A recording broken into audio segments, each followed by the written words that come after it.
Selamat datang di kabarnews.com. Saya John Uy dari San Francisco. Hari ini kami ada Dr. Debrina Lumanau. Apa kabar, Dr. Debrina? Baik, I'm good, thank you. Oke. Apakah Dr. Debrina bisa memberi latar belakang, ya, lahir dari mana sampai bisa jadi dokter dan sekarang hobi dalam bikin sourdough? Silakan. Kebetulan my life is pretty complex, so I'll try to make it short. I was born in Magelang, Manado sih, Lumana kan Manado, cuman dari kecil, dari lahir di Magelang. Umur 11-12 kalau nggak salah udah nggak di Magelang lagi, jadi sebenarnya udah nggak apal Magelang sama sekali. But I did my medical school in Bandung, terus did fellowship in Los Angeles in UCLA. Terus baru balik ke sini like 2 years ago, I think, di Jakarta. But I've been loving cooking since med school. Getting into bread itu tapi baru waktu yang abis balik dari Amerika ke Indo. So, kenapa sourdough? So I like to cook, right? My love is actually cooking, not actually baking. Jadi I love cooking so much that I will try everything. Kayak dari yang paling masak sampai baking kan, and bikin roti itu sesuatu yang I kept failing at, jadi coba terus sampai orang-orang lihatnya ini Debrina ngapain sih bikin roti mulu gitu kan, padahal it's not that I really like it, tapi it's just that I keep failing at it. So penasaran, bikin terus sampai sekarang ya lumayan nggak sering-sering amat gagalnya gitu kan. Oke, tadi saya lupa tanya, sekarang specializationnya di mana sebagai dokter? Oh, so I'm a GP, but when I say I did fellowship di Amerika itu, I did the emergency medicine fellowship. So my field is more on that, emergency medicine, pre-hospital care, disaster management, trauma, in those areas. Ya, sekarang mau tanya hubungannya sama roti. Nggak ada. Tidak ada sama sekali. Nggak ada. No. Oke. Yeah, so people know sourdough as something, at least in Indonesia, people would think it is as something yang bolong-bolong, like a bread with a lot of holes, right? And probably that's the thing that a lot of bakers nowadays are getting attracted to it. I think it looks pretty. Oke, dan saya lihat you ketemu Gordon Ramsay, ya? Oh yeah, so this was when Gordon Ramsay actually came to Indonesia. I was only the field doctor for that TV show though, so I had nothing to do with like the cooking and everything. Oh, interesting. Okay, go ahead. Yeah. And anyway, about sourdough, I think people also know me as someone who like to experiment too much, probably. Not a lot, but too much. Like I put everything inside my sourdough. This is probably one of my favorites. So if you know bubur tinutuan, it's actually from my heritage, it's Manado. I try to put bubur tinutuan in the sourdough.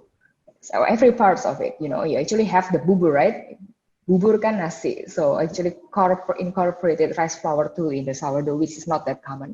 And all the parts, all the components of bubur tinutuan juga aku masukin ke dalam this bread. So labunya, jagungnya, pakai daun kelor waktu itu, ada daun bawang, you know. So all the things that are very important for a bubur tinutuan, I will put that in. So it's also the same. Go ahead. Sorry. That's also the same thing with my last sourdough that I made. So this is gudeg sourdough. Every part of the gudeg, I think, has to be in it, right? So you, of course, you have the nangkanya yang dimasak dengan daun jati. Actually cook that. So it's like kind of my escape to cooking. I like cooking a lot, right? So this is like my chance to actually cook too. Jadi gudegnya dimasak dulu pakai daun jati. Terus just how gudeg is in my hometown. So masaknya gudeg pakai cabai hijau yang digosongin. I will put that in. When I was a kid, I used to eat gudeg pakai barley atau jali-jali. So I also incorporated that in the dough itself. Jadi, you know, I like to really marry something that people nowadays know as something that is very Western, sourdough, and something that is Indonesian, without losing any important elements of both of them. Interesting. Nggak pernah lihat nih antara sourdough digabung dengan masakan Indonesia ya, Indonesian food ya. Ada lagi selain itu? Oh yeah, I made another one, but this one was a few months ago. It was ciabatta actually, so not really sourdough. It's a different kind of bread. But ini juga waktu itu pakai rendangnya Om William Wongso. Karena waktu itu aku lagi malakin Om William Wongso rendang gitu kan. Nggak, actually dia lagi testing pakai daging lain aja. Jadi ada a few leftover, so I just took it and make it into bread. It was very tricky though pakai rendang. Why? There's some parts karena si konsistensi rendangnya itself, it will be oily, it will be greasy, and when you try to mix something that is oily or has a high fat content, you might compromise the gluten structure, which mean rotinya nggak bisa ngembang dengan baik. You might compromise that part. Jadi nggak bisa put terlalu banyak, tapi you also do not want to put like too little, right? Jadi harus balance banget. And also there's a pressure, like rendang I think is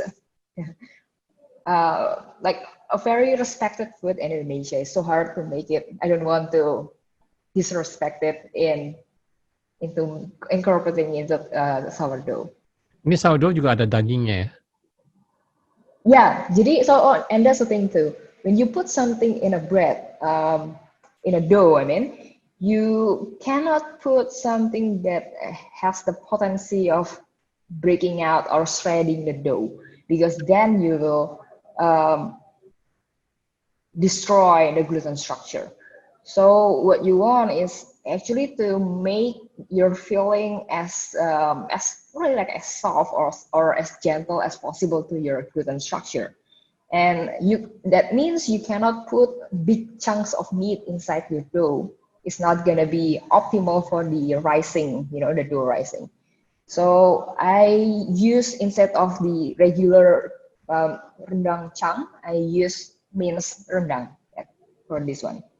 So what's the difference between bread and sourdough waktu bikinnya ya?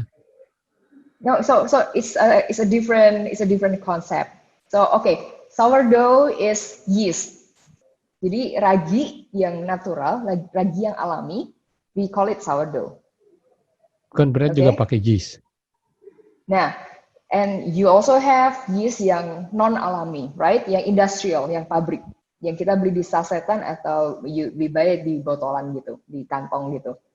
Itu yang not natural because it's culture. Jadi di pabrik mereka ngeinokulasiin raginya yang cuma satu macam aja, terus ya udah dijadiin ragi. With sourdough, you actually ferment. Kita fermentasiin tepung sama air, didiemin, terus difermentasiin terus sampai bertahun-tahun. Jadi ragi yang ada di dalam that sourdough itu ragi yang alami, ragi yang ya udah yang kita ambil dari udara aja. Jadi ada ragi, ada bakteria, ada macam-macam. That's the difference. In short. Biasanya berapa lama itu? Kalau simpennya gitu? I'd say at least sebelum bisa dipakai at least like 2 weeks. Tapi I mean in San Francisco you have like Budang, mereka udah ratusan tahun mungkin. Terus I actually got mine too from Acme in Berkeley. Is it in Berkeley? Yeah, in Berkeley. Di Acme yang aku dapat itu umurnya udah 37 tahun sekarang. 30 tahun ya. Itu Acme terkenal sih berarti Acme. Jadi sebenarnya lebih tua, lebih bagus kualitasnya atau gimana? It's more stable dan biasanya kita lebih kenal sifatnya kalau udah lebih when we know them. Kita udah tahu dia gimana sehari-harinya, we know how to control it.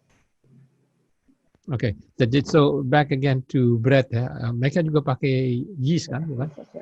Ya, jadi so the definition of bread is tepung, air, sama fermentasi dan panas, ya kan? Harus ada 4 elemen itu. You can make bread with instant yeast, you can make bread with sourdough. it's okay.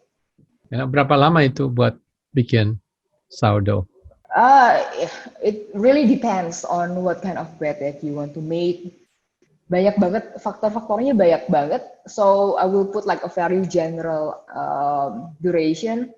Bisa as quick as 4 hours to, ini kalau yang aku ngomongin 100% sourdough ya, jadi nggak dicampur-campur.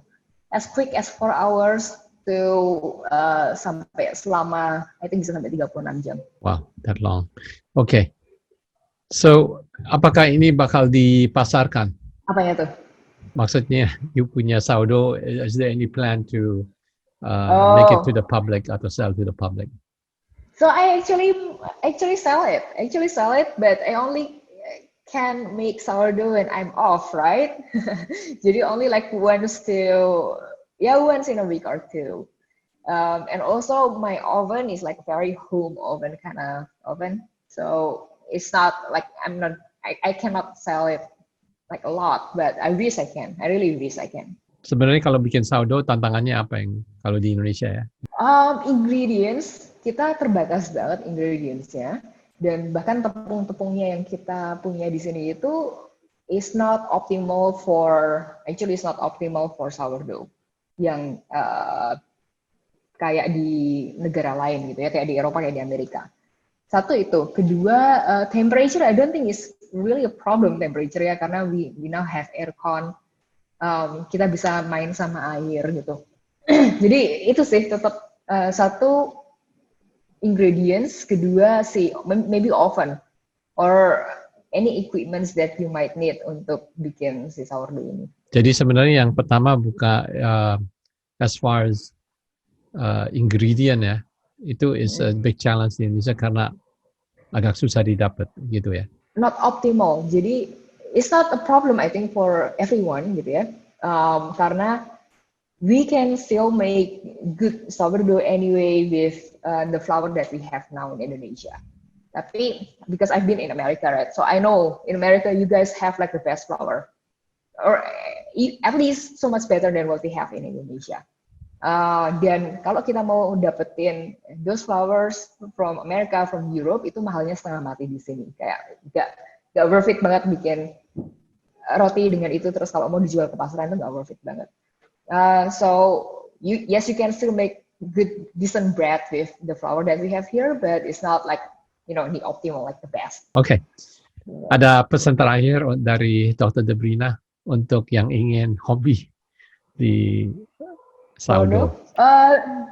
Don't give up. It's gonna be a long journey. Aku sampai sekarang masih sering gagal gitu ya. So failing is very common in sourdough bread making. So yeah, don't give up. Keep learning. Okay, alright. And don't forget to have fun. Okay, terima kasih Dr. Debrina untuk memberi idea dan tip-tips ya. Untuk pemirsa Kabari, saya John Wee, sekian dulu sampai kita berjumpa lagi. Thank you.